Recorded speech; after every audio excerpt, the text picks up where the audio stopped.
Kisah tentang pohon apel. Alkisah ada sebuah pohon apel yang sangat mencintai seorang bocah laki-laki. Setiap hari si bocah berlarian mendatangi pohon tersebut. Dia merangkai daunnya dan dikenakan sebagai mahkota. Kadang bocah ini memanjat atau bermain ayunan di antara dahan-dahan pohon. Saat lapar, dia juga makan buah apelnya. Setelah letih bermain, si bocah pun tertidur di keteduhan bayangan si pohon. Si bocah sangat mencintai pohon ini, dan pohon pun demikian pula. Waktu cepat berlalu, si bocah tumbuh menjadi dewasa. Pohon merasa kesepian tanpa keriangan si bocah. Suatu hari, si bocah yang telah dewasa datang kembali di bawah pohon. "Hai anak muda, silakan naik ke badanku seperti dulu," kata pohon dengan riang. "Makanlah buahku. Ayo, kita bermain lagi," lanjutnya. Si bocah menjawab, "Aku bukan anak kecil lagi.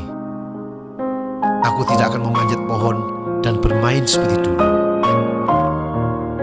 Aku ingin membeli mainan. Aku perlu uang, pohon. Bisakah kau memberikan uang?" "Maaf," kata pohon. "Aku tidak punya uang, nak. Ambillah buah apel dan daunku. Jualah ke pasar. Kamu akan mendapatkan uang. Bergembiralah." Si bocah bersemangat segera memanjat dan memetik apel-apel di pohon, lalu membawanya pergi. Lama sekali setelah itu, si bocah tidak datang lagi. Pohon merasa sedih dan sepi. Hingga suatu hari, si bocah datang kembali. Pohon merasa sangat gembira hingga bergetar. "Ayo nak, naiklah ke badanku. Bermainlah seperti dulu. Aku sangat sibuk, tidak sempat lagi bermain memanjat pohon," kata si bocah. "Aku ingin sebuah rumah untuk menghangatkan diri. Bisakah kamu memberi?" tanya si bocah berharap. Pohon pun menjawab, "Aku tidak punya rumah. Hutan adalah rumahku. Tapi kamu bisa membelah hutan dan memotong dahan-dahanku untuk membuat rumah." Si bocah segera menebang dahan di pohon dan membawanya pergi. Namun lama setelah itu, si bocah tidak datang lagi. Saat si bocah datang lagi, saking gembiranya, pohon tidak mampu berkata banyak. "Ayo nak, bermainlah. Aku sudah tua." Bocah yang telah berumur itu melanjutkan, "Aku ingin sebuah perahu yang bisa membawaku pergi. Bisakah kau memberiku sebuah perahu? Tebanglah aku dan buatlah perahu. Pergilah berlayar dengan gembira," kata si pohon. Si bocah tua pun menebang kayu dan membawanya pergi. Setelah sekian lama, Si bocah tua kembali datang. Pohon berkata, "Maaf nak, tidak ada apapun yang bisa aku berikan kepadamu lagi." Si bocah tua menjawab, "Aku pun sudah tua. Yang aku butuhkan tidak banyak lagi. Aku hanya ingin tempat yang tenang untuk beristirahat, karena aku sangat letih." Tepat sekali, aku sisa pohon yang sudah tua. Sangat tepat untuk kamu gunakan untuk duduk. Mari nak, beristirahatlah di badanku. Si bocah tua pun dengan badan terbungkuk meletakkan diri di atas pohon untuk beristirahat.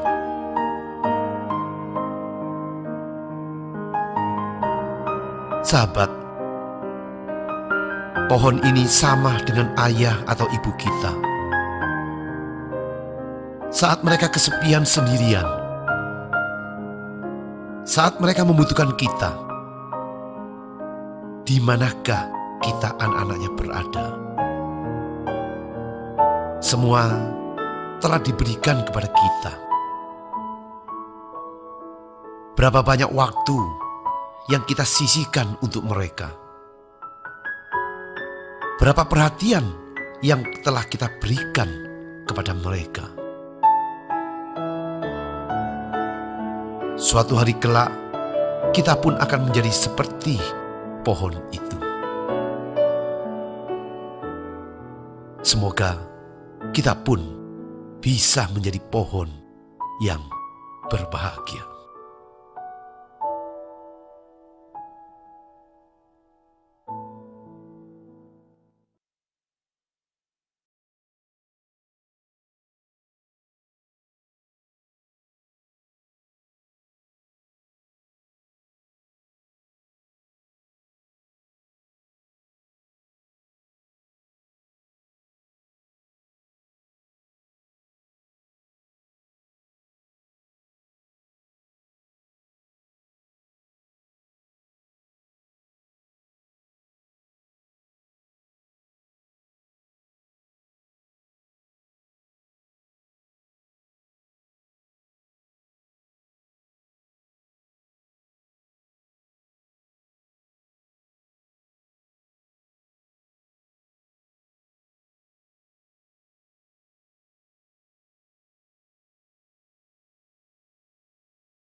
Oke, cek-cek. Suara saya sudah terdengar, teman-teman? Terdengar, Pak. Terdengar, Pak. Baik. Sebentar ya.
Baik, sebentar ya, azan dulu.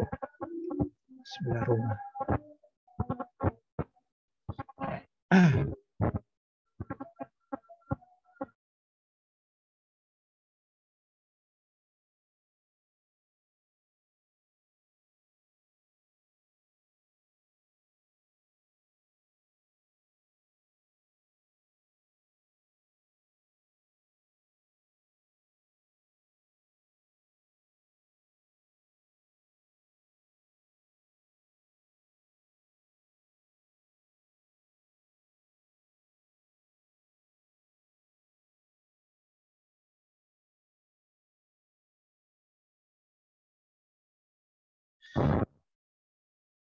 Baik, baik teman-teman sekalian, izin kita mulai ya. Boleh?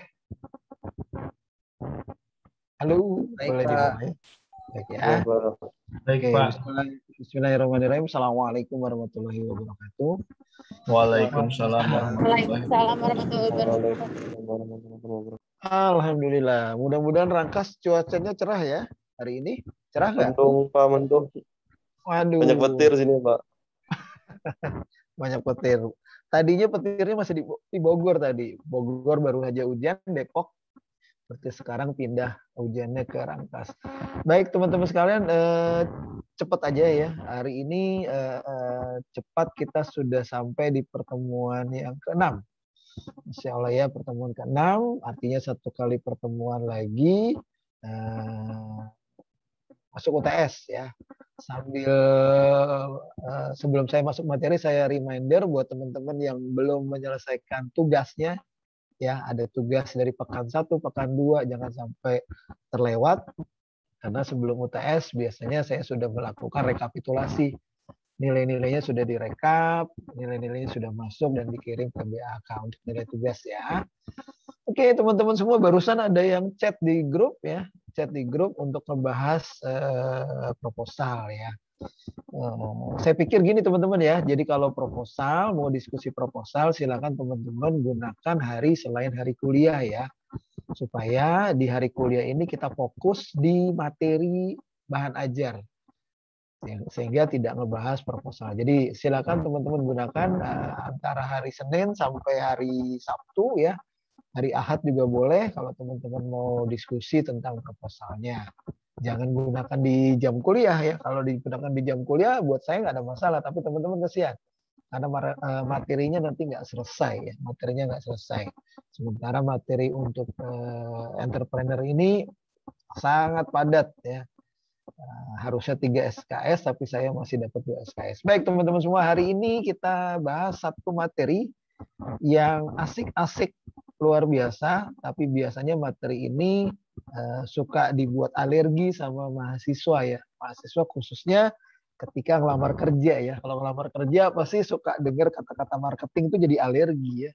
Aduh, lowongannya apa? Marketing. Lowongannya apa? Sales. Nah, itu jadi salah satu masalah tuh.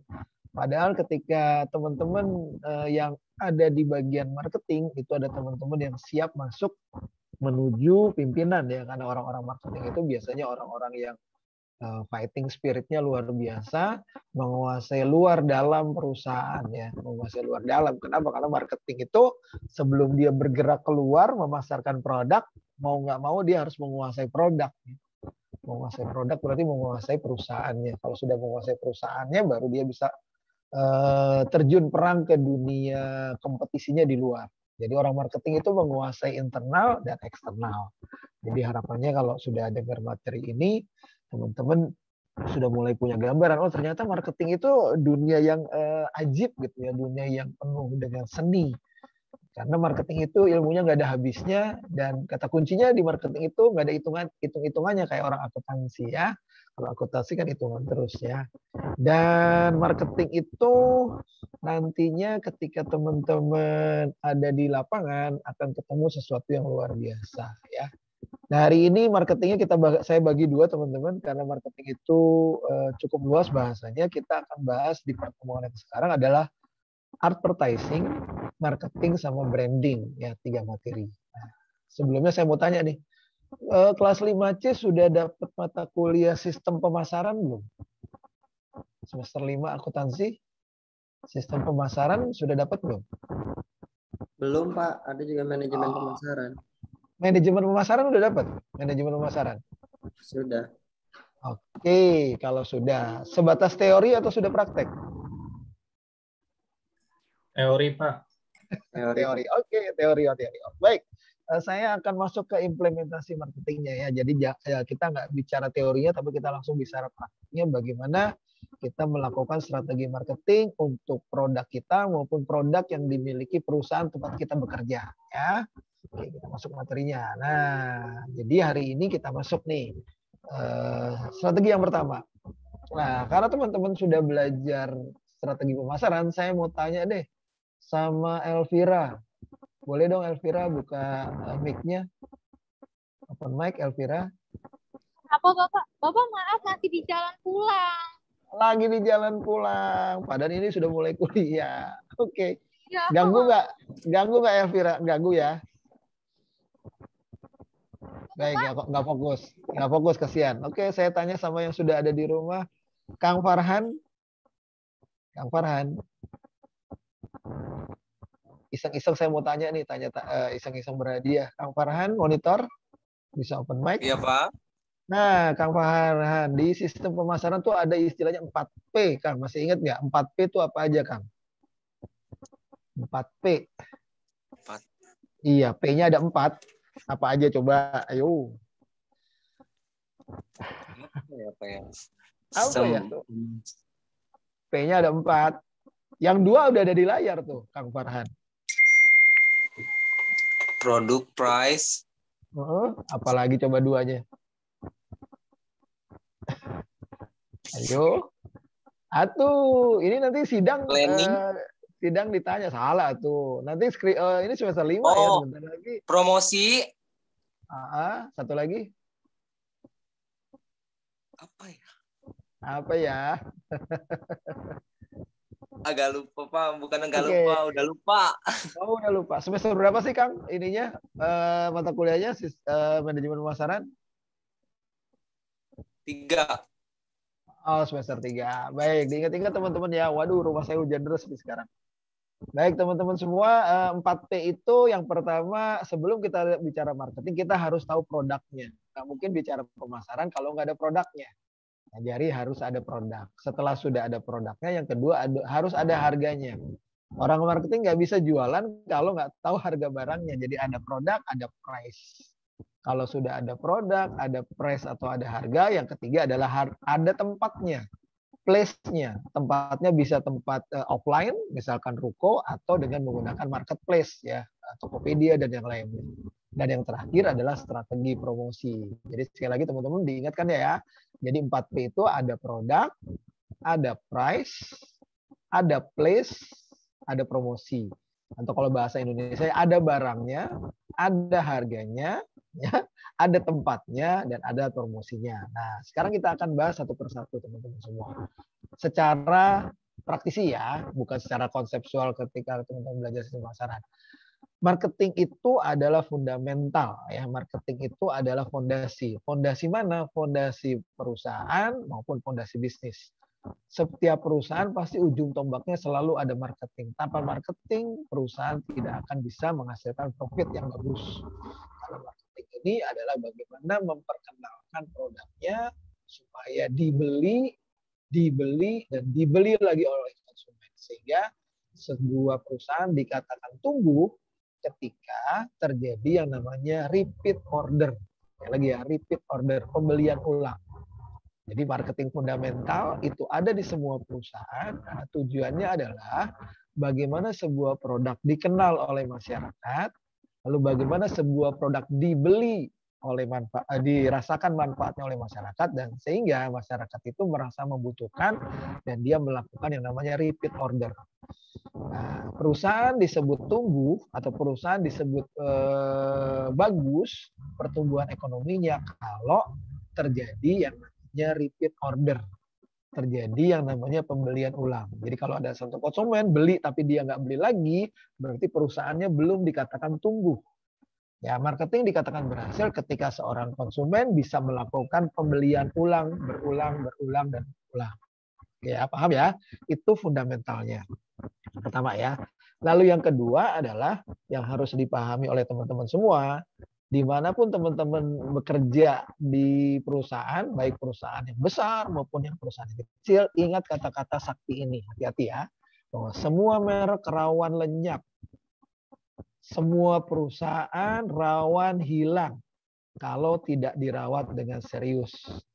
Merek-merek yang besar, produk-produk yang besar yang sudah dibangun puluhan tahun dengan uang yang miliaran dan triliunan, bahkan karyawannya banyak, itu bisa saja hilang. Coba teman-teman, yuk sebutkan yuk. Coba merek-merek apa yang dulu ada sekarang nggak ada. Oke. Saya ambil dari handphone dulu. Coba handphone yang dulu ada sekarang nggak ada. Ayo, teman-teman. Nokia Iya, mulai Oke, Nokia. Nexian, Pak. Aldo. Nokia. Apalagi? BBM. Aldo, Pak. Ya, Motorola. Motorola. Oke. Asia Nokia. Phone. Asia Phone. Siap. Kita ambil dua contoh aja ya. Kita ambil dua contoh untuk handphone. Nokia dulu adalah connecting people. Orang kalau udah pegang Nokia kayaknya udah kaya banget ya. Tapi Nokia sekarang kemana? Hilang ya. Dihajar oleh merek-merek yang baru. Lalu yang paling trending adalah BBM ya. BlackBerry Messenger. Kalau orang kenalan dulu, kalau dulu nanyanya sekarang nanyanya nomor WA, nomor telepon. Kalau dulu nanya apa teman-teman? Kalau BBM. Pin BB. Minta pin BB, ya bukan pin ATM ya. Pin BB, bayangin dulu repot banget ya, bukan nomor tapi pin BB yang cuma 5 angka ya. 5 angka dan campuran dengan hurufnya. Nah, itu BBM teman-teman. BlackBerry Messenger, Nokia, Sony Ericsson, Motorola, dulu itu produk-produk yang unggul, tapi nggak dirawat dengan serius sehingga digilas oleh pendatang-pendatang baru. Itu satu. Sekarang kalau kita beralih ke hypermart, coba hypermart atau supermarket yang dulu ada sekarang nggak ada. Apa aja coba teman-teman? Giant. Giant mulai nggak ada, Pak. Giant sudah mulai nggak ada. Yang sekarang benar-benar nggak ada. 7-Eleven hilang, ya. Ramayana, Robinson, semua hilang semua. Diganti sama Tokopedia, diganti sama Shopee, diganti sama Bukalapak, diganti sama JDID dan seterusnya. Nah, bayangin Ramayana, Giant yang dulu punya outlet banyak bener, yang dibangun di atas tanah yang puluhan ratusan meter, yang parkirnya banyak, satpamnya banyak, ada SPG-nya, ada sales promotion girl-nya, ada sales promotion boy-nya, ada cleaning service, dan semua habis. Pertanyaannya, tenaga kerja itu kemana sekarang? Bayangkan teman-teman ya, yang teman-teman sekarang belum lulus, belum cari kerja, ternyata yang kemarin bekerja sekarang mereka nganggur. Kebayang berapa kompetisi yang akan terjadi ketika nanti teman-teman lulus. Kalau teman-teman nggak punya skill dan kompetensi untuk bisa fight atau punya bisnis sendiri. Contoh lain, kalau dunia transportasi coba teman-teman. Yang dulu ada tapi sekarang nggak ada. Ayo, dunia transportasi. Tawon.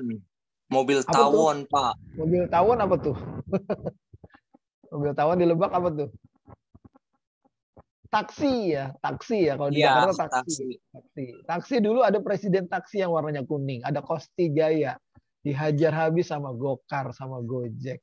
Terus dulu ada pesawat Merpati Airlines, sudah hilang ya, diganti semuanya. Terus hotel-hotel juga banyak yang tutup ya, diganti sama semua yang baru. Artinya teman-teman semua, ketika teman-teman bekerja di sebuah perusahaan, marketing itu adalah ujung tombak sekali lagi. Marketing itu yang akan merawat dengan serius perusahaan mereka.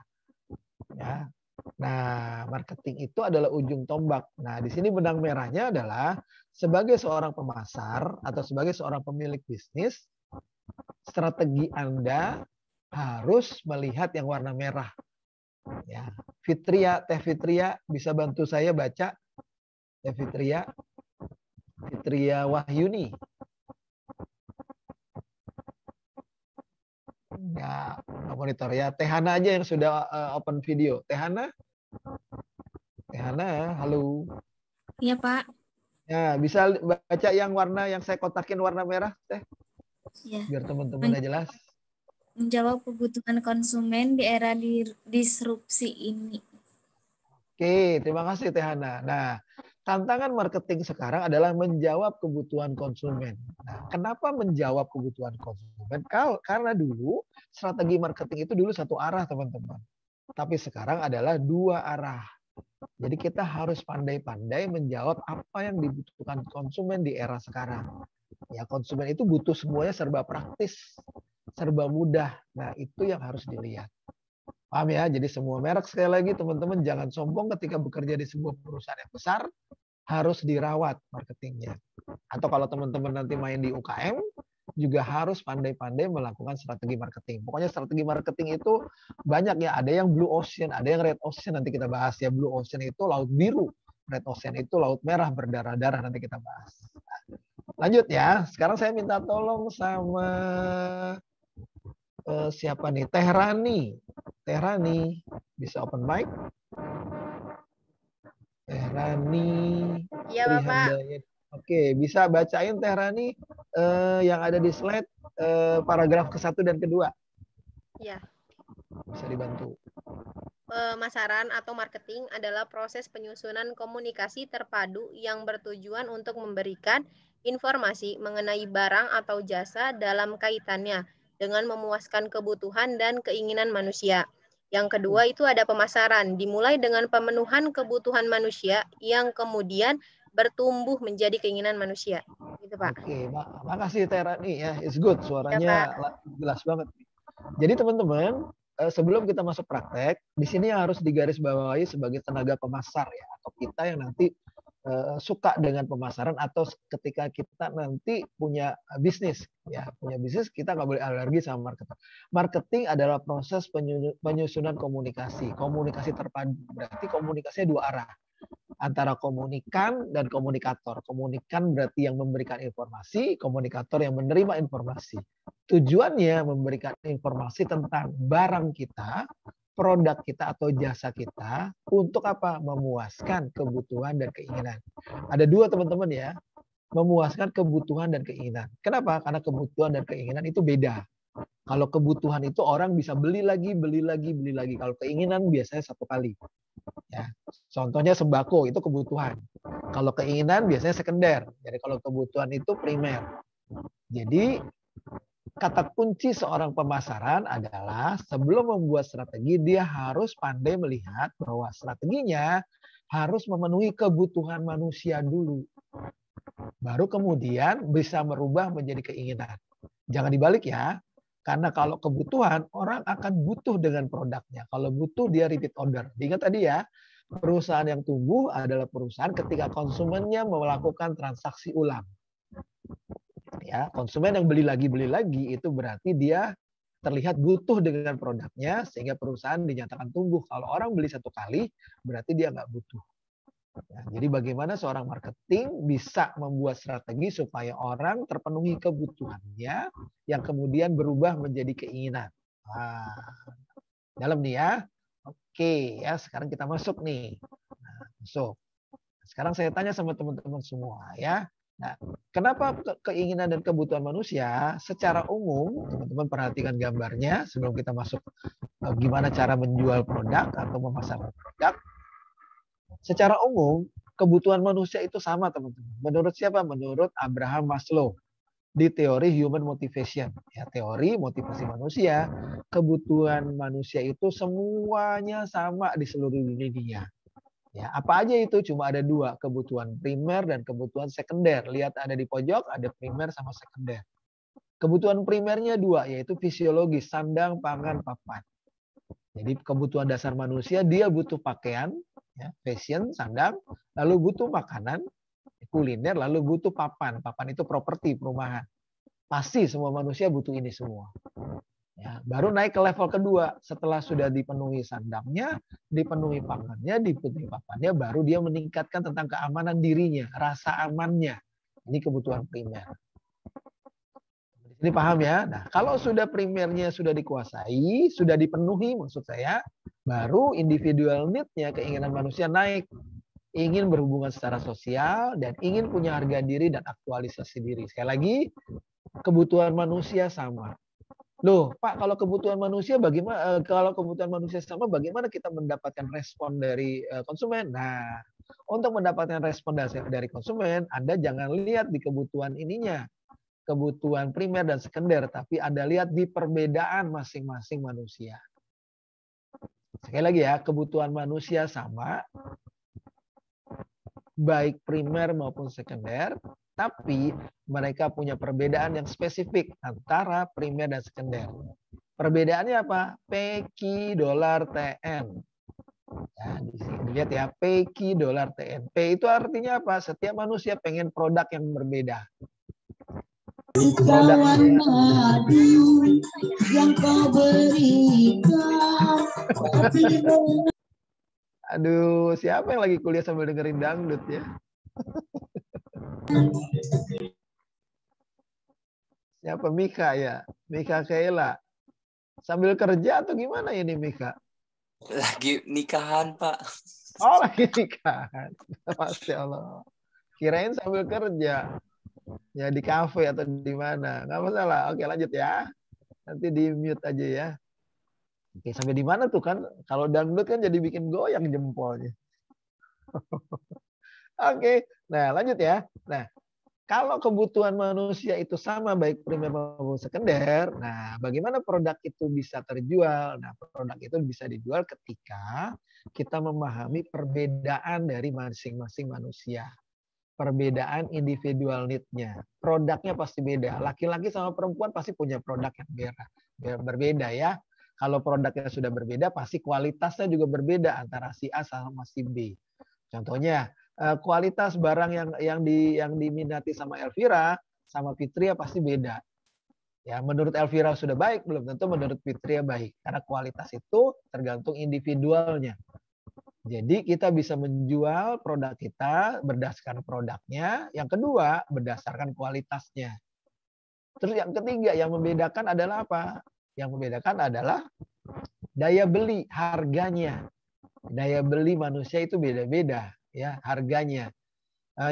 Kalau menurut Fitria harganya masih murah, belum tentu menurut Elvira. Contoh misalkan, yang sudah open video siapa nih? Muhammad Fakih misalkan. Ya, Muhammad Fakih, punten Fakih.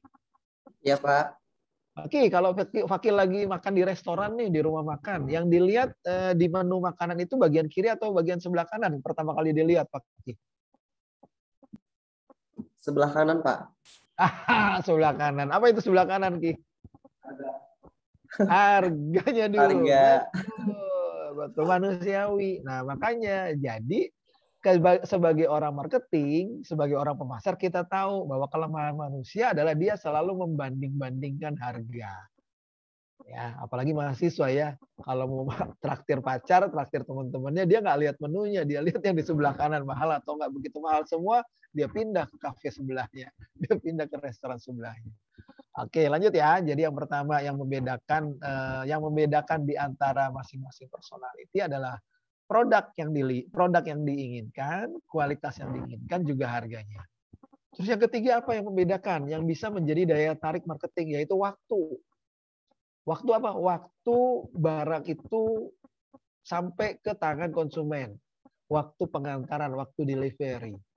Pasti teman-teman juga pengen, ada yang pengen 1 hari sampai, ada yang nggak masalah 2 hari sampai juga nggak masalah. Nah, masing-masing individu pasti beda terhadap pelayanan waktunya. Paham ya di sini ya, waktu masing-masing pasti ada yang urgent banget, butuh sekarang, ada yang enggak. Ya, contohnya kalau misalkan Kang Ian di rumah makan, lama sedikit pelayannya datang, udah ditinggal, nggak sabaran. Aduh, udah keburu lapar, pelayanannya lama, ditinggal. Artinya ada proses pertimbangan waktu ketika konsumen itu membeli produk. Ya. Dan yang terakhir adalah nature. Nature itu produknya ramah lingkungan nggak? Yang sekarang jadi trending.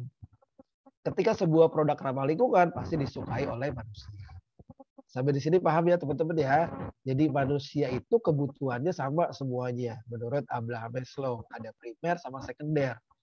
Yang jadi pertanyaan, Pak, kalau semua manusia kebutuhannya sama, bagaimana kita memasarkan produk? Nah, jangan takut. Dari sekian kebanyakan kebutuhan manusia primer sama sekunder, pasti semuanya punya perbedaan, yaitu $TN. Tentang produknya, tentang kualitasnya, tentang harganya, tentang waktu prosesnya, dan tentang keramahan lingkungan. Ya, teman-teman ya, kenapa itu muncul? Kenapa PKI $TN ini ada? Karena sosial harga dan sosial harga diri ego seseorang itu beda-beda. Sampai di sini ada pertanyaan teman-teman untuk slide tentang Abraham Maslow. Sebelum saya lanjutkan, slide yang ini dulu, paham nggak? Sebelum kita masuk ke strategi produk, kualitas, harga, dan seterusnya. Kang Rizky cukup jelas? Jelas, Pak. Alhamdulillah. Oke, kalau jelas saya coba acak ya. Saya coba acak tanya sama Teh Jiada. Teh Jiada open mic. 1 kali. cek dulu nih, saya perlu mendapatkan respon dulu nih. Teh Ziyadah 2 kali. Iya, Pak. Oke, Teh Ziyadah. Lagi di mana, Teh? Di kantor, di rumah? Di rumah teman, Pak. Di mana? Di rumah ya? Lagi di rumah teman. Oke, Teh bisa sebutin, Teh, kebutuhan manusia menurut Abraham Maslow apa aja, Teh? Itu yang ada di layar. Abraham manusia, Pak. Iya, Iya, Abraham Maslow. Kebutuhan manusia itu menurut Abraham Maslow ada apa aja?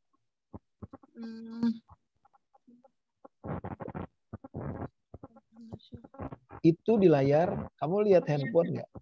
Iya, apa coba? Yang di layar. Aktualisasi diri, Pak. Harga diri, sosial. Ini nggak bisa dari atas satu bacanya. Kan kebutuhan itu ada primer. Kalau primer sama sekunder duluan mana, Teh? Primer Iya, sama Pak. sekunder.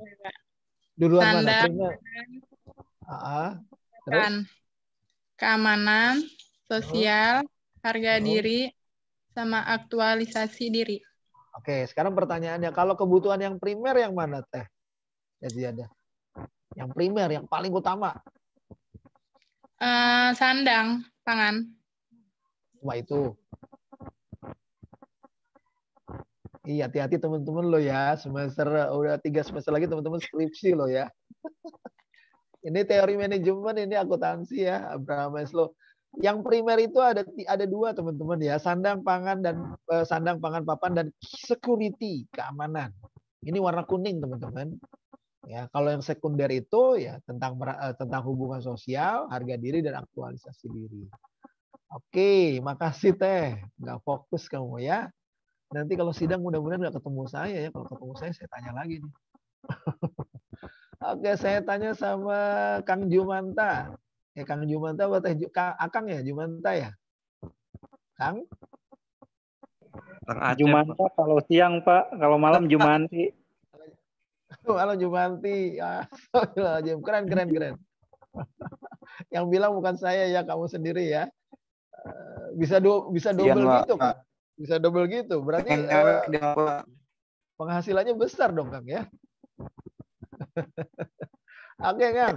Kalau persamaannya ada di Abraham Maslow, perbedaan manusia ada di mana, Kang? Dari sisi kebutuhan manusia. Ada 5 tuh. Apa aja, Kang?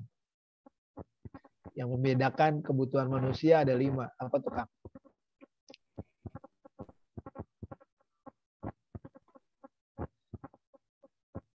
Fisiologis ya, Pak.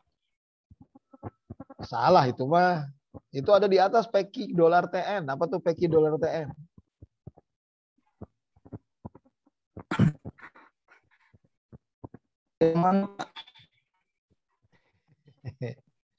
Aduh, ini didengerin sama YouTuber. Soalnya Pak ini fotonya kelihatan, Pak. Oke, siap. Nggak ada. Jadi baik. Oke, siap. Baik, teman-teman perhatikan ya. Jadi sekali lagi sebagai tenaga pemasar, Anda harus optimis. Artinya kebutuhan manusia boleh sama, ya, baik primer maupun sekunder. Tapi sejalan dengan tingkat kesejahteraan manusia, ada perbedaan dalam pemenuhan kebutuhan mereka, yaitu tentang produknya, tentang kualitas barang yang dia mau, tentang harga yang dia mau, tentang waktu proses, dan tentang keramahan lingkungan. Sekali lagi ya, sejalan dengan tingkat kesejahteraan. Jadi kalau teman-teman lihat gambar ini gampang nih ngapalinnya ya. Ini gampang banget ngapalinnya. Oke, lanjut ya. Kita lanjut sekarang. Nah, sejarah pemasaran, ya, ini teori sedikit. Saya nggak bahas, teman-teman bisa baca sendiri ya. Bahwa marketing itu awalnya tak lebih dari aktivitas bisnis sederhana, teman-teman semua. Aktivitas ekonomi sederhana, di mana ya, di sana ada visi, yaitu bagaimana keinginan membeli yang dipengaruhi oleh iklan dan tenaga penjual. Ya. Jadi bagaimana pendekatan marketing itu bukan lagi dipengaruhi oleh purchasing power atau daya beli masyarakat, tapi Keinginan orang beli itu dipengaruhi oleh iklan dan tenaga penjual. Nah, sekarang saya tanya sama teman-teman semua. Oke, silakan berebut jawab nih, biar nggak ngantuk. What makes consumer buy your product? Apa yang membuat konsumer itu membeli produk kita? Coba, apa coba? Kenapa kamu memilih produk ini? Alasannya apa coba? Kualitas. Oke, kualitas satu. Apalagi? Harganya murah. Harganya Menarik, Pak. murah. Oke, menarik. 3, apalagi? Cuma itu? Oke, baik. Teman-teman semua, kalau Anda membeli produk atau konsumen, Penjualnya ramah. kalau teman-teman membeli sebuah produk atau konsumen membeli produk karena harganya murah, karena kualitasnya, karena rasanya, karena bagus tidaknya, itu berarti dia membeli berdasarkan produknya. Ya. Tapi konsumen juga bisa membeli bukan karena produknya. Anda bisa beli, konsumen bisa beli karena penjualnya atau pemiliknya. Nah, ini. Oh, yang jual siapa? Kang Rizky. Oh, karena kayak yang Kang Rizky yang jual, orang beli. Jadi orang beli bisa tergantung karena produknya, bisa juga tergantung karena yang jualnya atau karena pemiliknya. Ih, kita ke sana aja tuh, ada kafe. Kafenya siapa? Kafenya Rizky. Karena yang punya Rizky berarti orang akan datang membelinya. Ya, jadi yang pertama karena produknya, yang kedua karena penjual atau pemiliknya, yang ketiga karena perusahaannya. Tolong dicatat ya. Jadi what make consumer buy your product? Ya, konsumen membeli produk kita alasannya karena produknya. Ya, produknya itu tadi ya, dari harga dan seterusnya. Kedua, karena penjualnya atau karena yang punya produknya. Karena yang jual Tehana, gue beli dah. Nah, gitu. Ya, itu berarti karena pemiliknya. Oh, ini bisnisnya Tehana ya. Pokoknya kalau Tehana jualan saya beli. Nah, itu pemiliknya. Yang ketiga karena perusahaannya. Nah, di sini teman-teman semua, kalau konsumer membeli karena produknya, berarti yang kita lakukan nanti strateginya adalah produk brand. Berarti kita akan melaksanakan branding produk tersebut. Ya, kalau orang belinya karena pemiliknya, berarti yang kita lakukan teorinya, prakteknya adalah personal branding. Nah, kalau orang beli karena perusahaannya, yang kita beli perusahaannya, berarti yang kita lakukan adalah corporate branding. Nah, jadi branding ada 3 ya teman-teman ya. Product branding, berarti produk yang di branding, yang dipromosikan. Personal branding berarti personality penjualnya yang dipromosikan. Kalau corporate branding berarti perusahaannya yang dipromosikan. Ya, nanti kita step by step kita akan pelajari nih. Nah, sekarang pertanyaan berikutnya teman-teman, tolong dijawab. Pertanyaannya adalah UKM perlukah branding? Silakan dijawab. UKM perlu branding nggak sih? Kalau perlu branding, branding yang mana? Coba, silakan. Dijawab. Siapa yang mau jawab? Silakan. Ini ada 14 orang nih. Ada Kang Fakih, ada Keila, Jumanta, Ian, Indiani, Ikna, Hana, Rani, Unang, Ziyadah. Ayo, UKM perlukah branding? Perlu, Pak. Perlu. Oke, terima kasih. Kalau perlu, branding yang mana yang harus dilakukan oleh UKM? Branding kayak brand buat produknya, Pak, buat ciri khasnya bahwa itu brand punya kita sendiri gitu, Pak. Oke, terima kasih Kang. Ya.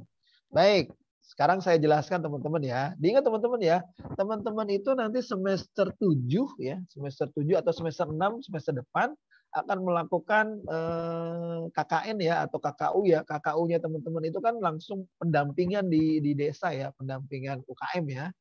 Pendampingan UKM. Nah, ini penting nih teman-teman. Tolong dijelaskan ke teman-teman UKM tempat teman-teman nanti PKL ya atau teman-teman riset ya.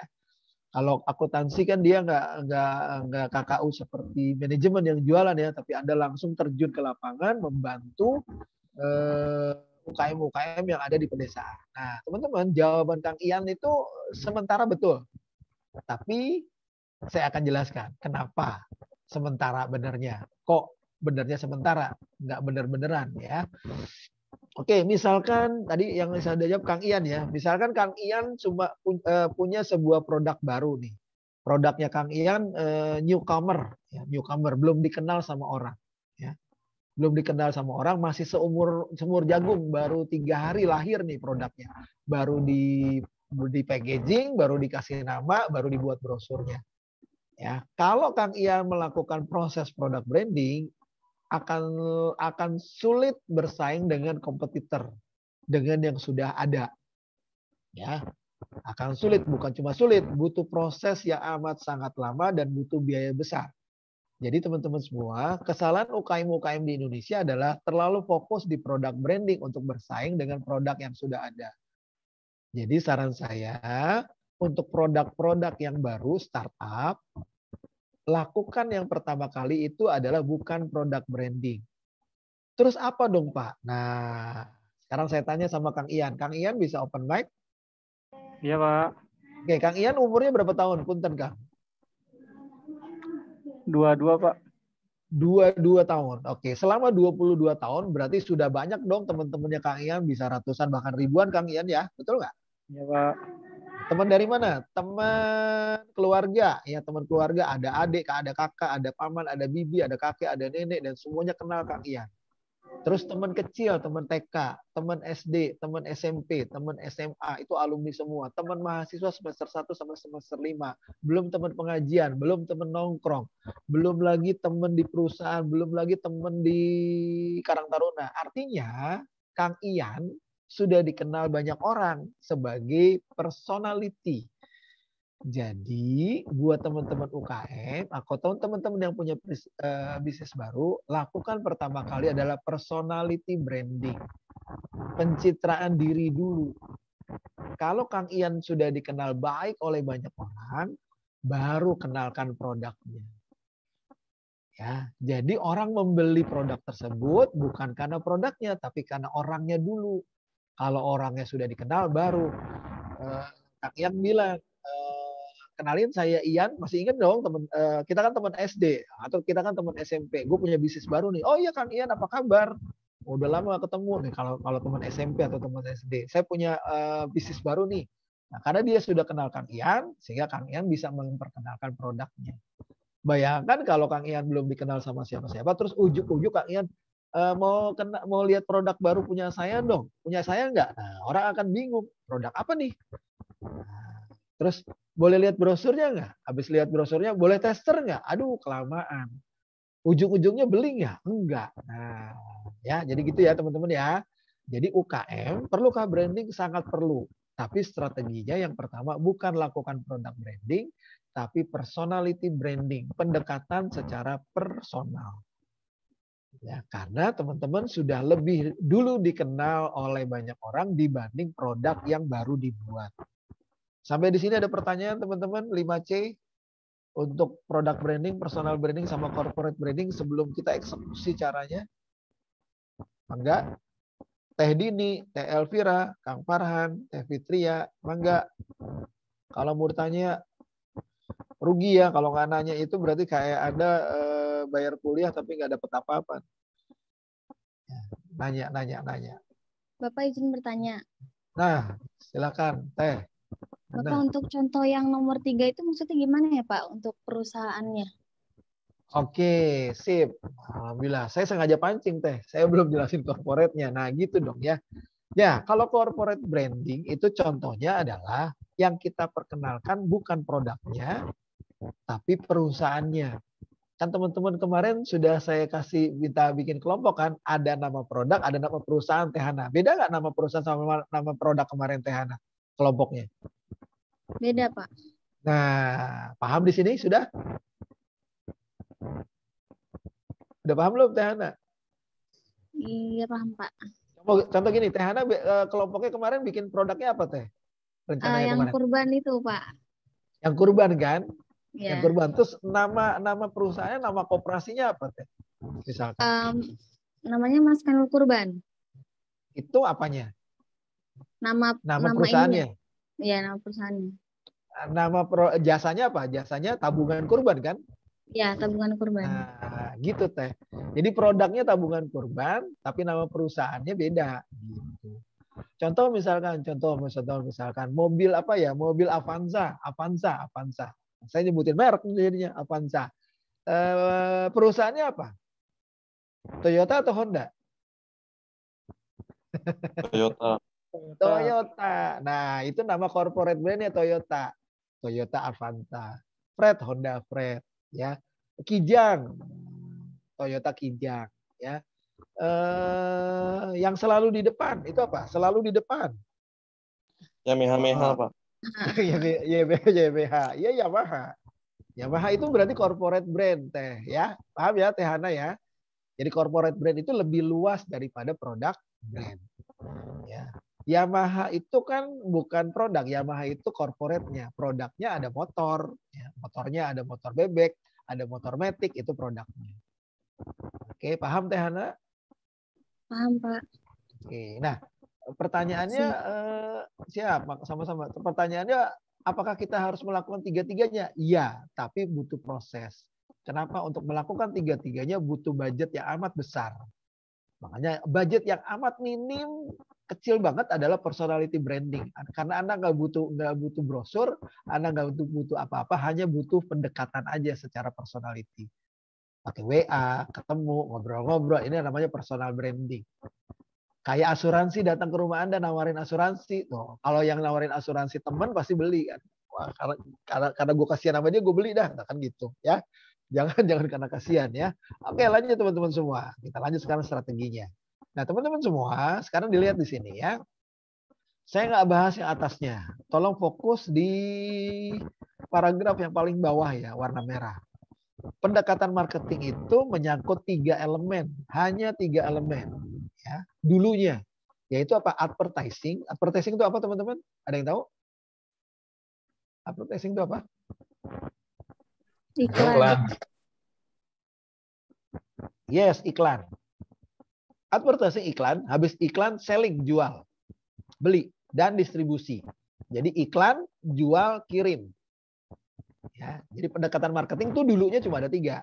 Iklan, jual, distribusi, kirim.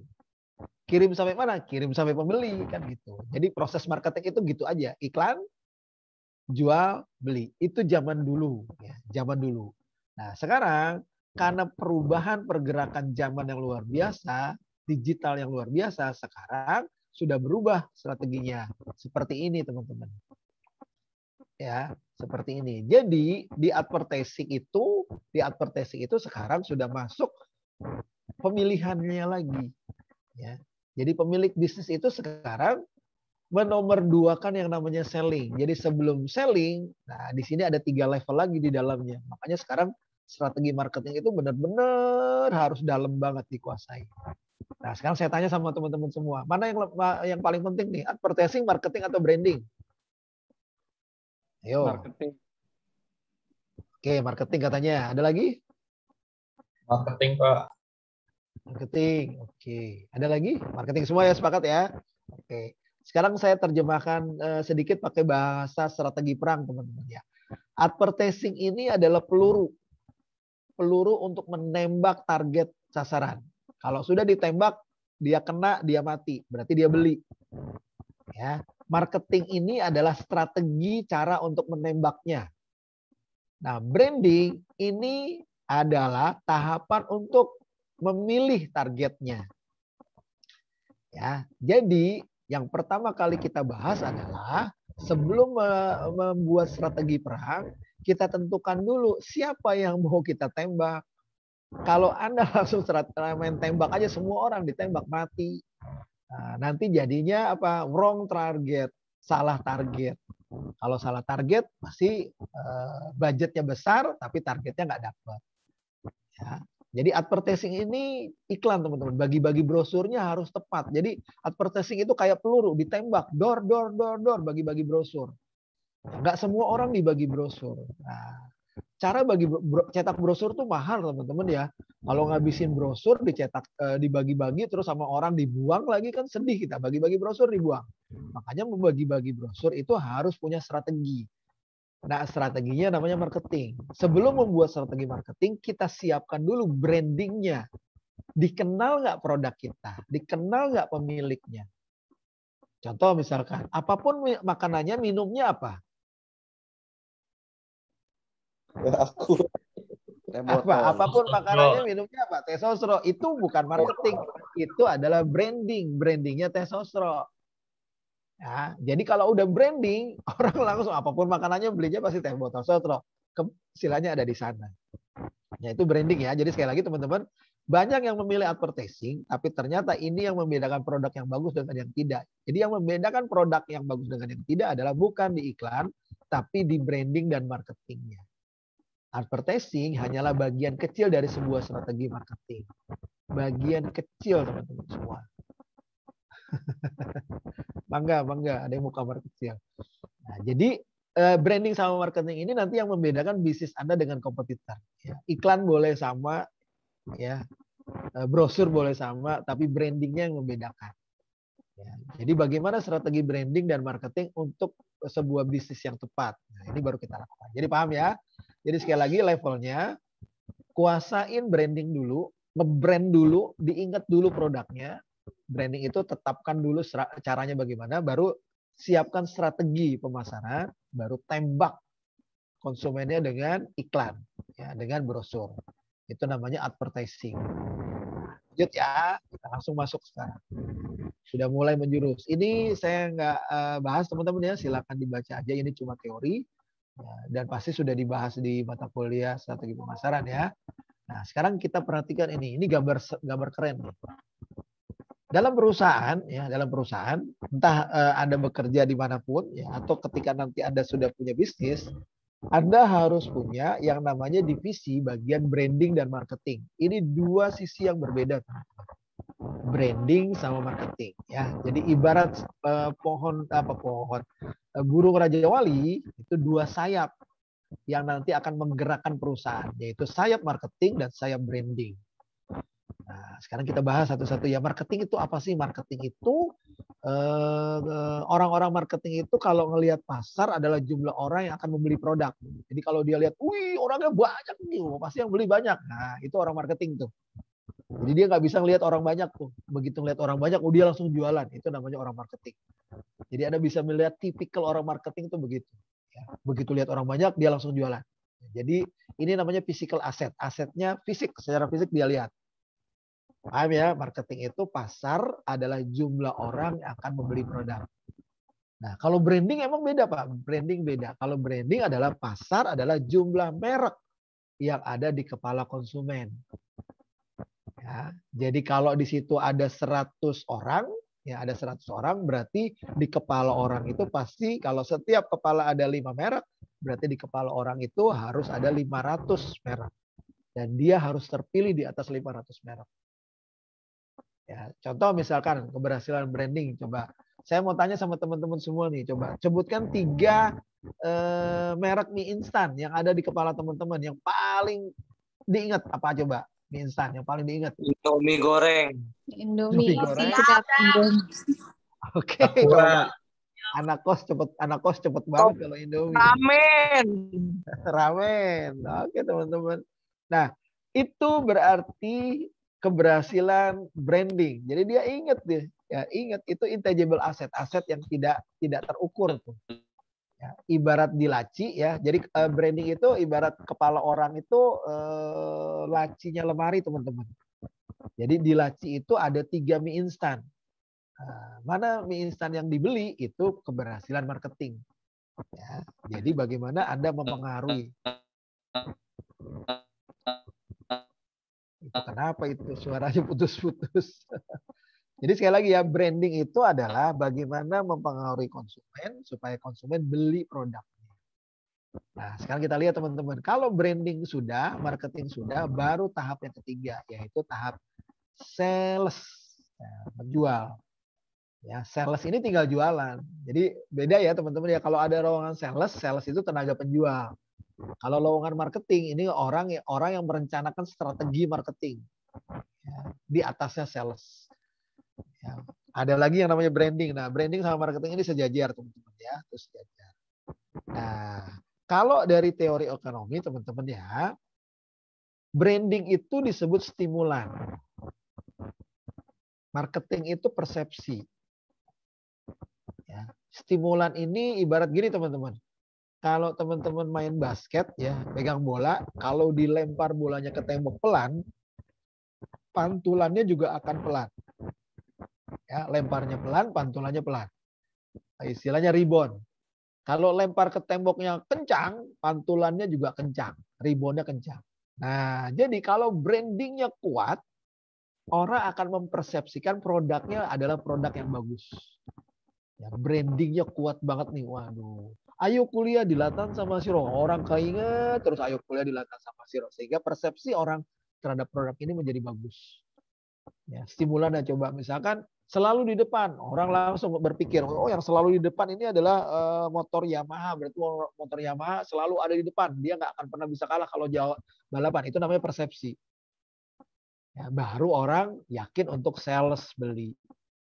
Ya, stimulan itu apa? Branding itu bisa dengan logo, bisa dengan packaging, kemasan, bisa dengan iklan, bisa dengan spanduk. Ini namanya branding, teman-teman.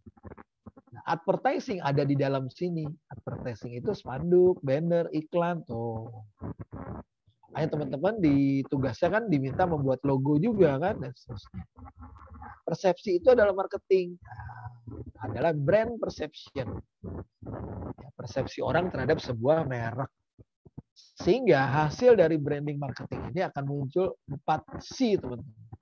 Persepsi, ekspektasi, reaksi, dan aksi.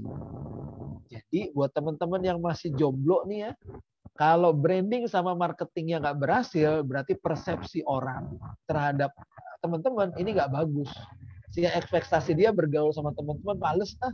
Sehingga reaksinya kalau teman-teman menyatakan cintanya pasti aksinya ditolak. Nah, itu ya. Jadi teman-teman yang masih jomblo, ingat bagaimana Anda membangun persepsi tentang diri Anda sebaik mungkin sehingga orang punya ekspektasi yang amat bagus tentang diri Anda. Dan ketika Anda menyatakan reaksi Anda jatuh cinta, otomatis aksinya cintanya diterima. Sampai di sini ada pertanyaan Fitri, Fitria, Hana, Indiani, Ian, Jumanta, ada pertanyaan tentang strategi marketing ini?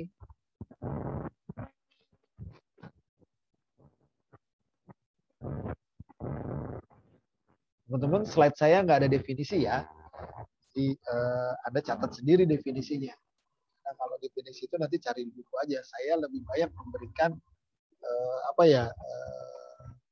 persepsi atau bagaimana menjelaskan strategi ini berjalan, bukan cuma textbook. Oke, silakan teman-teman. Sebelum saya pindah slide, nggak mungkin ini nggak ada yang tanya. Masa ngerti semua sih? Ngerti semua jagoan ya.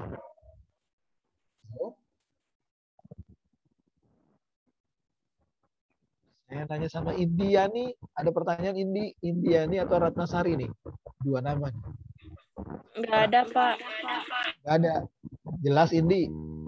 Insya Allah jelas. Insya Allah jelas, Pak. Oke, kalau jelas reaksi itu hasil dari apa Indi? Ayo lu. Reaksi itu hasil dari apa Indi? Jelas.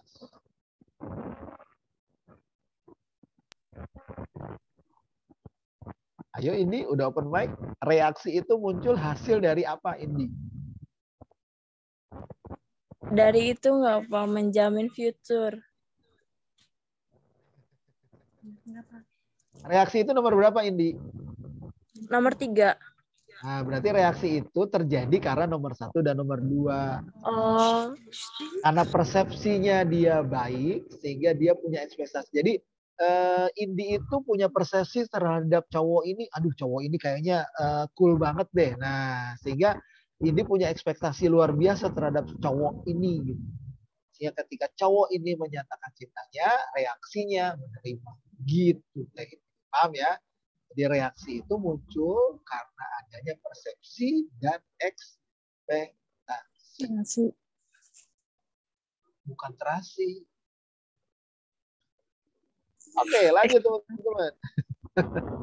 Aduh, enaknya kuliah ketemuan ya. Kalau ketemuan saya bisa bercanda ya. Kalau gini saya nggak lihat nggak lihat wajah Anda ketika menerima materi ini nih ya.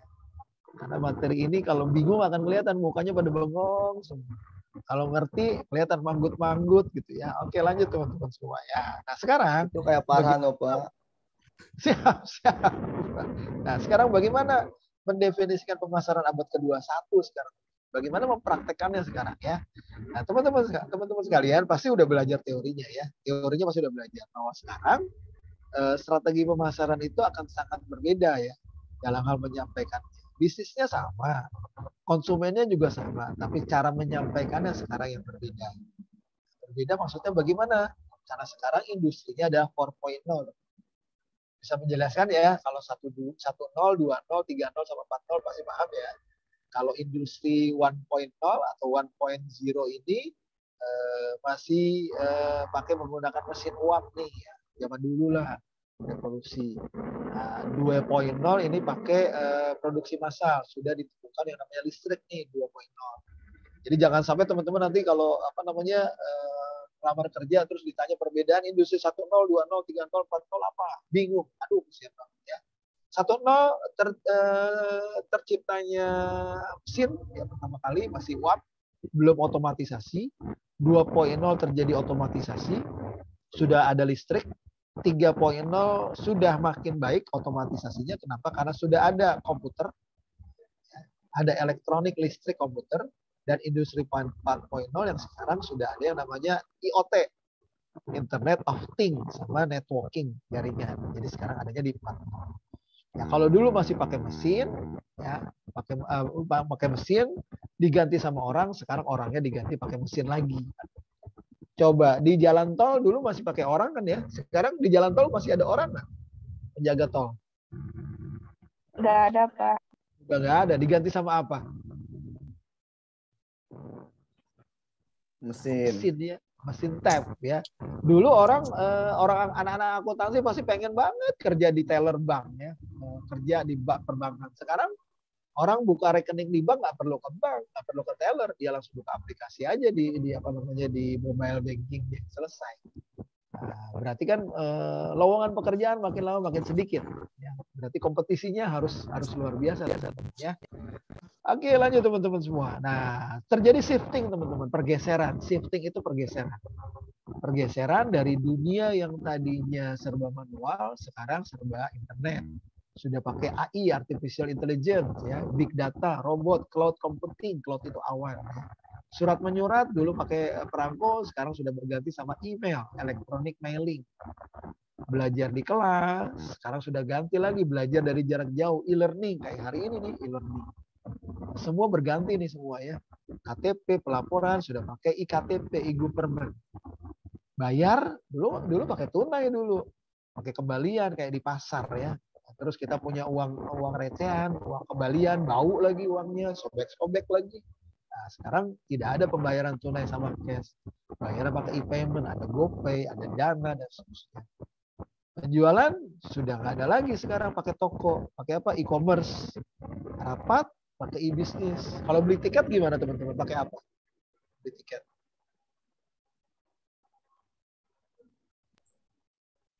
Traveloka. E-tiket, Traveloka, e-tiket. Sehingga semuanya ada E nih. Itu singkatan dari elektronik.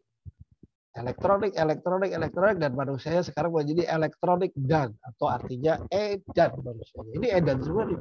Saya dosen edan, ngomong sendiri depan laptop. Anda juga mahasiswa yang edan, tidur-tiduran kuliah. Mbak, kuliah sambil di jalan, kan aneh. Edan semua manusia ya sekarang ya. Ada yang kuliah di rumah sakit, ada yang kuliah sambil kerja di pabrik, ada yang kuliah sambil gendong anak tadi pagi, ada yang kuliah sambil masak. Ini namanya edan. Dosennya edan ngomong sendiri, siswanya juga sama-sama jadi edan. Jadi kayak makhluk apa ya? Makhluk alga. Alga itu singkatan dari alam gaib. Tapi sekarang kita manfaatkan teknologinya untuk marketing ya. Strategi marketing mungkin teman-teman sudah paham ya. Zaman dulu sama sekarang beda. Kalau zaman dulu namanya outbound ya. Outbound. Jadi Anda harus keluar dari perusahaan untuk memasarkan produk. Bagi-bagi brosur, pasang spanduk, teriak-teriak pakai speaker, namanya outbound. Kalau sekarang pemasarannya inbound, cukup di dalam kantor aja. Ya, pakai media sosial. Kalau dulu ada teriak-teriak, sekarang bagaimana bisnis Anda menjadi daya magnet, orang datang bawa dolar ke kantor, ke bisnis Anda, ke perusahaan Anda, ke toko Anda. Nah, marketing beda zaman ya. Outbound, keluar dari toko untuk promosi. Kalau inbound, dia tetap ada di dalam toko untuk promosi. Nah, ini keren kan ya. Oke, kita lanjut. Nah, apapun caranya outbound nggak mau inbound, teman-teman nggak boleh lupakan strategi yang namanya FAST ya. FAST ini penting nih untuk kejujuran teman-teman. Tuh.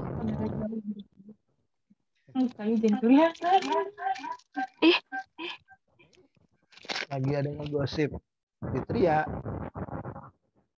Strateginya FAST. FAST marketing itu apa? Yang pertama, marketing itu harus coba F yang pertama dia harus fatona. Cerdas menyampaikan kebenaran. Jadi marketing itu nggak boleh bohong. Dia sampaikan kebenaran tapi juga harus cerdas menyampaikannya.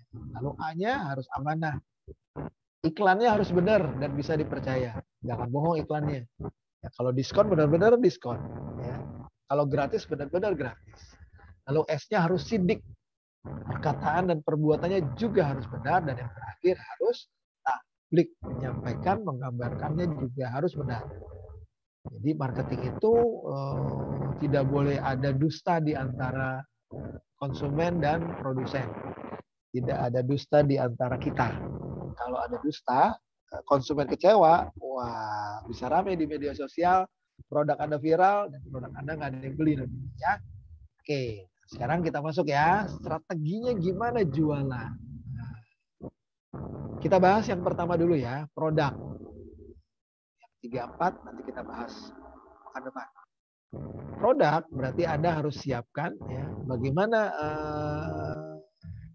ke depannya, kualitasnya, brandingnya, packagingnya, pelayanannya maupun garansinya. Ya, kita masuk ya. Dalam melaksanakan produk itu ada yang namanya istilah top of mind.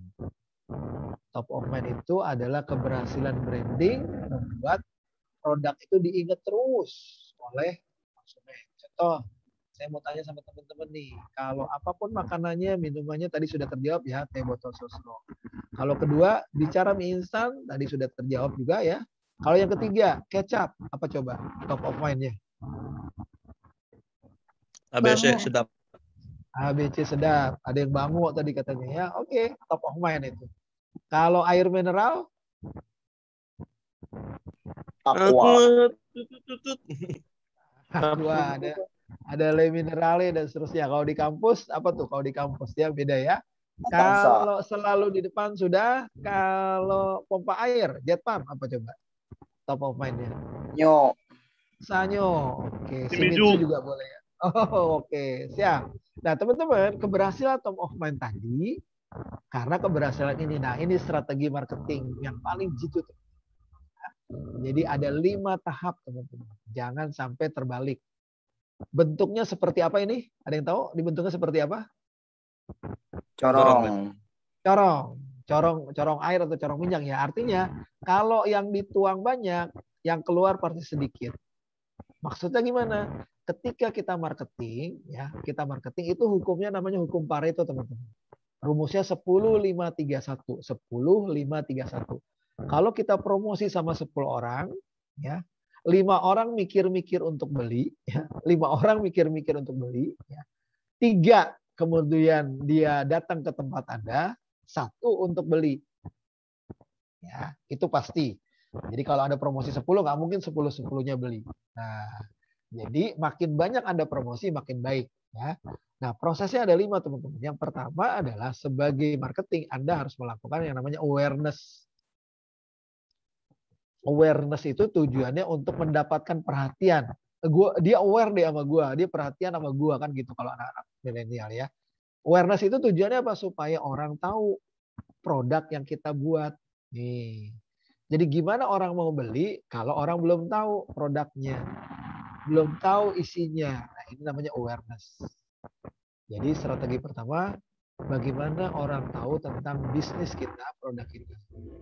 Setelah orang sudah tahu, langkah kedua adalah consideration. Consideration itu adalah bagaimana orang yang tadinya sudah tahu terus mikir-mikir untuk beli. Mikir-mikir ya, belum beli. Pak, kok tahapannya banyak banget, teman-teman. Diingat ya, ada sebuah pepatah ya, marketing itu nggak kayak makan cabai, begitu digigit langsung pedes. Marketing itu sekarang promosinya, belinya bisa besok, minggu depan, bulan depan, bahkan tahun depan. Makanya menjaga hubungan dengan konsumen itu harus sangat baik, ya, harus dijaga. Oke, sekarang satu ya, awareness. Yang kedua, consideration, mikir-mikir untuk beli. Yang ketiga, setelah orang udah mikir-mikir, kita harus merubah mereka menjadi konversi. Konversi artinya memutuskan untuk menukarkan uangnya dengan produk kita. Memutuskan untuk beli. Nomor 3. Nah, sampai di sini banyak pemilik bisnis atau perusahaan salah. Cukup puas di sini. Oh, udah beli ya sudah gitu. UKM juga begitu. Ada yang salah teman-teman ya. Jadi proses brand awareness, proses penjualan nggak boleh berhenti ketika konsumen sudah beli. Masih ingat tadi di awal perusahaan dikatakan tumbuh kalau pembelinya beli lagi. Berarti ada tahap yang keempat, namanya tahap loyalty. Bagaimana pembeli yang tadinya tahu, mikir-mikir dan konversi beli, terus dia loyal, mau beli lagi. Ya. Bahkan ketika dia beli lagi, dia mau advokasi, ngajakin orang untuk beli lagi. Sampai di sini ada pertanyaan teman-teman. Ayo, menarik nih. Jadi tahapannya nggak sesederhana teman-temannya orang jualan terus orang tertarik terus orang beli. Enggak. Sampai orang itu beli lagi dan orang itu ngajak orang lain untuk beli. Itu berarti keberhasilan seorang marketer. Marketing kalau sampai orang sudah ngajak lagi, itu marketingnya udah duduk manis itu. Udah asik tuh. Artinya dia nggak perlu jualan lagi, orang datang sendiri untuk beli. Ada pertanyaan teman-teman? 16 orang nih.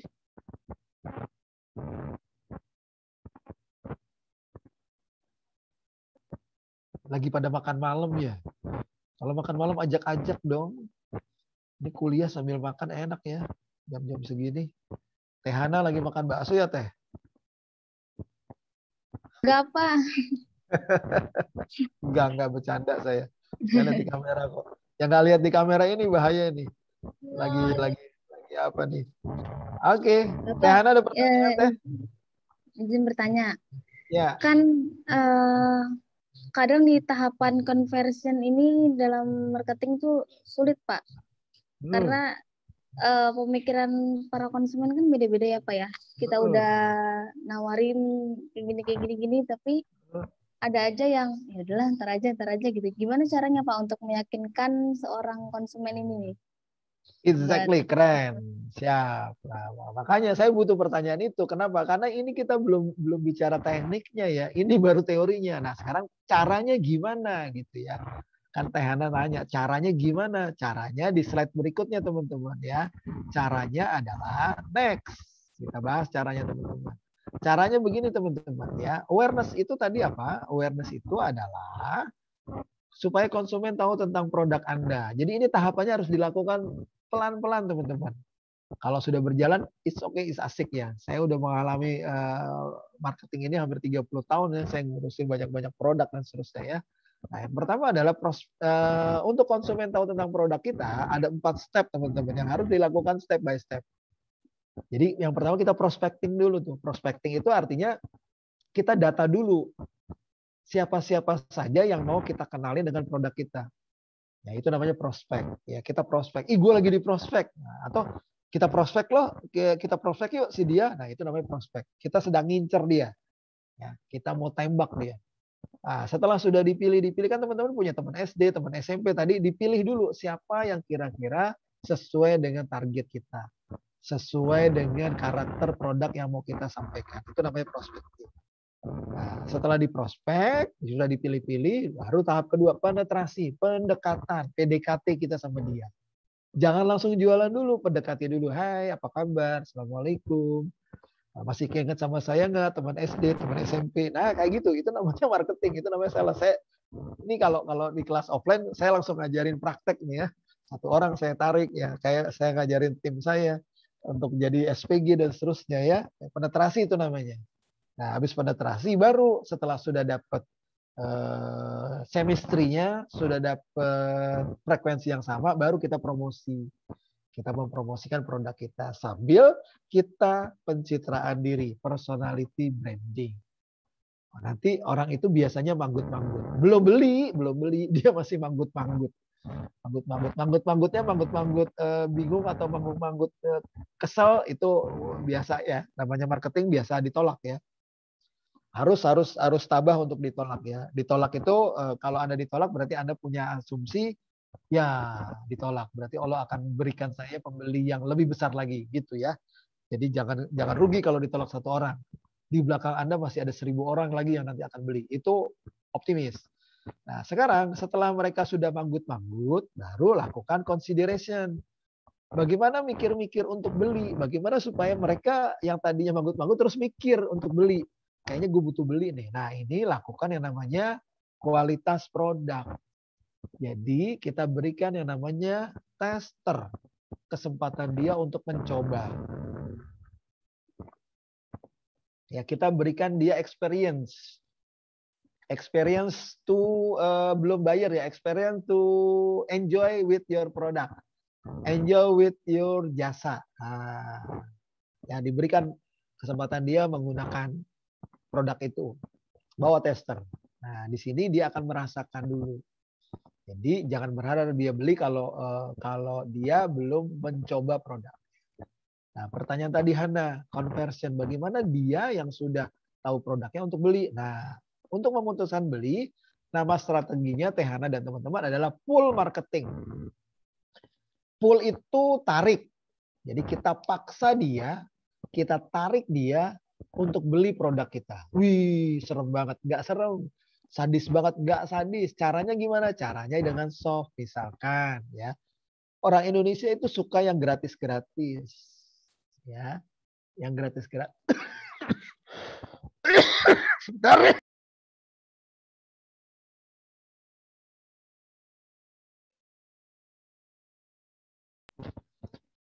Oke, sorry. Saya habis ngajar berapa kelas tadi ya dari pagi. Masya Allah. Ya. Sampai di mana tadi? Pull marketing. Pull marketing itu kita bagaimana menarik konsumen untuk datang ke kita. Contohnya misalkan, kalau kita punya kafe, kita bikin promosi full supaya mereka datang sama kita. Kita bikin sebuah event di tempat kita. Event olahraga, event apapun, event pengajian, atau event santunan anak yatim. Sehingga orang melihat. Contoh misalkan Teh Hana nih, Teh Hana ya. Teh Hana tanya ya. Teh Hana kalau ke kampus atau kerja naik apa Teh? Motor atau mobil Teh? Jalan kaki, Pak. Jalan kaki. Deket Teh? Iya, saya di pondok di belakang kampus. Oke, Teh. Sekali-kali nih Teh, sekali-kali ya keluar dari kampus, di depan tuh ada pohon besar tuh Teh ya. Terus Teh Hana nunjuk-nunjuk ke pohon gitu, nunjuk-nunjuk aja di tengah jalan. Pasti orang-orang lain penasaran nggak Teh Hana ingin berhenti dari kendaraannya. Itu cewek nunjuk-nunjuk apa ya? Orang Indonesia kan kepo. Satu orang berhenti, 2 orang berhenti, 3 orang berhenti, dan seterusnya. Habis itu Teh Hana tinggalin. Nah, berarti pull marketing itu adalah bagaimana kita membuat strategi supaya di tempat kita ada keramaian. Pull marketing. Bisa dengan event musik, bisa dengan event santunan, bisa dengan event apapun. Buat keramaian di tempat kita berbisnis sehingga orang datang. Contoh misalkan jualan bakso. Pada tanggal 28 Oktober dalam rangka Hari Sumpah Pemuda, beli bakso di tempat ini gratis. Udah tuh. Tanggal 28 kira-kira orang udah antri tuh. Nah, serius Pak, gratis bener, orang Indonesia suka sama gratis. Full marketing. Mereka udah antri tuh. Nah, Anda bikin susunan antrian tuh semuanya. Seperti waktu kemarin kita punya film apa namanya kemarin? Johnny the Kwetiau Man. Antri itu semua di depan semua. Nah, karyawan Anda ada siapin. Nah, kalau ada punya bakso, berarti di situ ada 10 meja yang sudah Anda siapkan. Nah, begitu warung dibuka, ditulis tuh meja 1 gratis 100%, meja 2 75%, meja 3 50%, meja 2 25%, dan seterusnya. Orang akan berebut nongkrong di meja 1 100%. Nah, karena pembelinya banyak, daripada nunggu meja 1, geser dia meja kedua 75%. Geser dia meja ketiga 50%. Akhirnya mejanya semua penuh. Nggak masalah, itu marketing yang jujur. Mereka tertarik. Ya, tertarik. Contoh lain misalkan, yang ulang tahun gratis. Nah, bikin spanduk, iklan, full marketing. Khusus yang ulang tahun hari ini gratis. Hari ini yang ulang tahun misalkan si Budi. Ya, Budi gratis. Si Budi traktir 5 orang, yang 4 orang bayar. Nah, ini contohnya. Atau contoh lain misalkan gratis untuk ibu hamil. Nah, kan yang gratis ibu hamilnya, suaminya nggak gratis, teman-temannya nggak gratis. Oke, Tehana paham? Full marketing itu bagaimana kita menarik massa untuk datang ke tempat kita, memutuskan untuk beli. Ya. Nah, berikutnya adalah setelah mereka sudah beli, jangan lupa kita harus melakukan edukasi produk. Full marketing juga teman-teman bisa melakukan edukasi produk, ya, bikin seminar-seminar kecil. Nah, kayak di Latansa tuh biasanya kita bikin anak-anak sekolah diundang, seminar motivasi, nah seterusnya diundang, seminar leadership diundang, narasumbernya bicara. Nah, berarti kan banyak anak-anak sekolah datang ke Latansa. Datang kemana? Datang ke aulanya. Nah, itu namanya full marketing. Mereka datang dengerin seminar, padahal kita ngajak mereka untuk lihat kampus, ya. Setelah itu, lakukan yang namanya loyalty. Bagaimana mereka beli lagi? Kalau beli lagi, ilmunya namanya push marketing. Kalau pull namanya ditarik, kalau push itu didorong. Gimana supaya mereka beli lagi? Contohnya, kalau teman-teman cuci motor misalkan. Nyuci motor, begitu sekali nyuci, biasanya ada tempat jasa motor itu pakai strategi, dikasih kartu. Nah, di situ ditulis cuci 5 kali gratis 1 kali. Nah, Anda baru 1 kali. Nah, ini berarti memancing Anda untuk push datang lagi supaya dapat servis yang ke-5 kali. Ya. Salon muslimah misalnya gitu, facial misalkan. 1 kali facial gratis. Nanti dikasih member dia. Begitu datang kedua dia dapat diskon. Itu namanya push marketing. Kita menghendaki dia loyal, datang lagi. Nah, yang terakhir adalah advokasi. Bagaimana caranya dia mengajak orang lain? Caranya bagaimana? Gunakan teori 3R plus SS.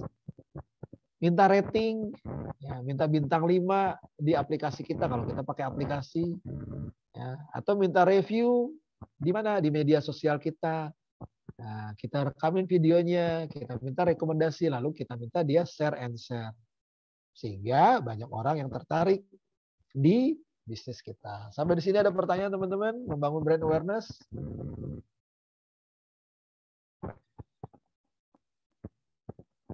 Belum praktek nih, kalau praktek asik nih nanti Anda. Semester 7 atau semester 6 ya, KKU ya. Mudah-mudahan saya bimbing sih. Tapi kalau enggak juga enggak apa-apa. Silakan Anda bertanya kalau kurang jelas ya, waktu nanti PKL atau KKN atau KKU. Ada pertanyaan teman-teman?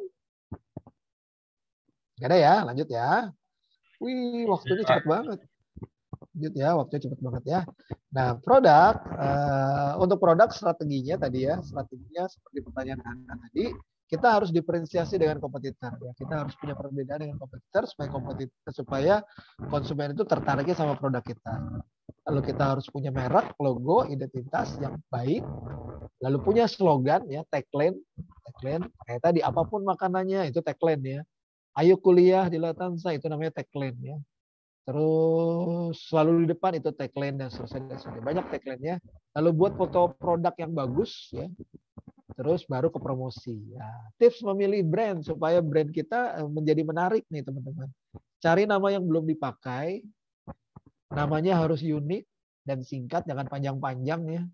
Kalau panjang-panjang itu orang sulit mengingatnya. Gampang disebut, mudah diingat, punya makna positif, lalu bisa mencerminkan produk itu sendiri. Usahakan jangan pakai singkatan. Pilih logo yang berkarakter. Lalu buat USP, unique selling point, yang membedakan produk Anda dengan kompetitor. Apa uniknya produk Anda gitu, supaya orang tertariknya sama produk Anda. Nah, ada yang lebih tahu ya, uniknya apa produk Anda sehingga orang tertarik sama Anda. Kalau korban di tempat Anda ini uniknya apa? Kok nggak korban di tempat yang lain? Nah, misalnya gitu ya. Nah, Anda bisa bikin tuh promosi-promosi. Kalau nabung korban di tempat Anda dapat apa? Dan seterusnya. Dan seterusnya. Ya, oke. Oke, how to create photogenic ini saya nggak bahas ya, teman-teman nanti belajar foto produk sendiri ya. Insya Allah nanti kalau kelasnya sudah offline, kita ajarin foto produk di kampus ya. Karena kalau foto produk kalau nggak praktek repot ini. Ya, seperti di gambar tuh ya, itu saya foto produk. Jadi Anda melakukan foto produk dengan handphone ya. Nah, itu kan bisa bagus tuh pakai handphone ya. Tapi nanti ya kalau online agak sulit ya untuk prakteknya. Oke. Ini saya lewatin teman-teman, ini foto produk. Kita langsung masuk materi yang terakhir. Bagaimana menetapkan harga yang pertama. Kenali target pasar ya, supaya Anda tidak keliru menentukan harga, siapa target Anda. Jangan sampai harga Anda kemahalan, ya, jangan sampai juga kemurahan. Di mana mereka kumpul dan kebiasaan mereka. Ya. Pahami perilaku mereka, sehingga harga dan konten promosi Anda tidak meleset jauh. Ya. Nanti kita akan bahas tentang HPP ya. Kita belum masuk di situ ya. Ini baru strategi doang. HPP itu bagaimana menentukan harga pokok produksi Anda. Nah, terakhir teman-teman, untuk menangkap konsumen supaya bisa beli, ini rumusnya teman-teman ya. Ini rahasia ya. Barang terjual itu rumusnya adalah, jadi kalau Anda berjualan rumusnya gini, 80% emosi, 20% logika. Ya, jadi logika ini warna hijau ya di sini. Kalau Anda bisa mempengaruhi emosi customer ya, sehingga dia akan menghilangkan yang namanya logika. Intuisi ini jadi orang feelingnya ini akan hilang kalau logikanya sudah suka aja sama produknya, sudah suka aja sama barangnya. Dia akan beli. Ya, tapi kalau 80% dia nggak suka, dia akan lari. Nah, jadi sebagai seorang marketer, bagaimana Anda menjaring atau mendapatkan emosi konsumen itu menjadi senang sama produk Anda. Nah, ini tantangannya ya. Kita akan bahas sesuai dengan produknya masing-masing ya, karena beda itu. Oke, cek misalkan. Oke, teman-teman saya tes ya. Kalau saya punya produk ini 30.000 kopi ya, dibandingkan sama yang 10.000 mahal atau murah teman-teman? Mahal. Iya mahal lah, apalagi kantong mahasiswa. Aduh mahal banget itu Pak. Ini mahal nih ya, ini mahal, mahal. Tapi produk saya ini nggak bisa dikurangi lagi ya, harus dijual 30.000. Nah, dalam rangka melakukan pemilihan konsumen, Anda bisa promosi dengan cara menggunakan gambar ini teman-teman caranya. Yang 10.000 biar aja tetap seperti itu. Ya, karena berarti itu segmentasinya menengah ke bawah, biarkan aja. Sementara kita mau jaring segmentasi market kita. Nah, kita buat satu gambar, satu lagi yang harganya 50.000. Ini sebagai pancingan atau umpan. Nah, di sini berarti kita bisa melakukan riset. Kalau masih banyak orang yang ke 10.000, berarti memang dia bukan target kita. Jangan pernah lagi nawarin promosi ke orang-orang yang beli di 10.000. Karena kekuatan kantong dia cuma sampai di sini. Gitu teman-teman. Berarti kita nawarinya kemana? Ke middle, yang ada di tengah, ke up. Bagaimana orang-orang yang di middle atas ini mau beli juga ke tempat Anda. Gitu teman-teman. Jadi jangan bawa yang 10.000 ke atas 30.000, tapi bawa orang yang beli 50.000 bisa pindah ke tempat Anda. Ya, berarti ini strateginya segmentasi Anda middle up, menengah ke atas. Ya, kalau Anda fokus di yang 10.000 jualannya berarti Anda buang-buang energi. Udah pasti mereka nggak akan beli karena mereka maunya 10.000 aja, yang murah-murah aja. Lupakan yang di 10.000, lupakan konsumen yang di bawah. Sasaran Anda adalah konsumen yang menengah ke atas. Bagaimana orang-orang yang menengah ke atas 50.000 itu bisa bergeser ke tempat bawah ke 30.000. Kalau 30.000 aja enak, mereka tidak akan beli yang 50.000. Nah, itu strategi marketing ya. Jadi pilih-pilih konsumennya ya supaya pas targetnya. Oke, ini cuma contoh flyer, ini contoh brosur pakai kata-kata gratis dan diskon 20%. Oke, itu aja materi hari ini. Ada pertanyaan teman-teman? Sebelum saya tutup, ayo silakan. Nggak ada ya? Pak, tugas kelompok dikumpulinnya di mana Pak? Kalau misalnya udah Tugas kelompok yang mana, Kang? yang usaha. Kalau yang usaha langsung di grup aja, Kang ya. Kalau yang usaha Semuanya, langsung Pak. di grup aja. Yang usaha langsung di grup aja. Bannernya gitu. Jadi biar teman-teman yang lain juga bisa belajar dari situ. Nanti akan saya respon juga ya. Misalkan sudah sampai bab 1, bab 2, nanti saya koreksi, saya kirim balik lagi. Gitu Kang ya. Ya Pak. Oke, kalau untuk tugas pekan ini saya pikir nggak ada ya, nggak usah. Teman-teman fokus di project aja sambil mempersiapkan materi untuk UTS. Sekaligus teman-teman yang belum memenuhi tugas 1, tugas 2, tugas 3, saya lagi tahap koreksi, silakan dikirim ya. Jangan sampai sudah di total baru teman-teman ngumpulin. Saya abaikan itu nanti ya, rusak konsentrasi. Oke, sebelum saya tutup, saya tanya sama teman-teman ya, recording saya kalau yang saya tayang di YouTube itu kira-kira ada manfaatnya nggak teman-teman? Atau nggak perlu? Ada Pak. Ada Bapak. Buat mengulang. Oke, baik. Saya lagi mau evaluasi, takutnya nanti udah ditayangin nggak dipakai lagi. Oke, baik kalau gitu teman-teman ya, hari ini saya rasa cukup. Terima kasih atas atensinya. Selamat berakhir pekan ya. Sabtu, Ahad libur ya, kerja juga libur ya. Selamat berakhir pekan bersama keluarga. Terima kasih. Wabillahi taufiq wal hidayah. Wassalamualaikum warahmatullahi wabarakatuh. Waalaikumsalam Waalaikumsalam warahmatullahi wabarakatuh. Wabarakatuh.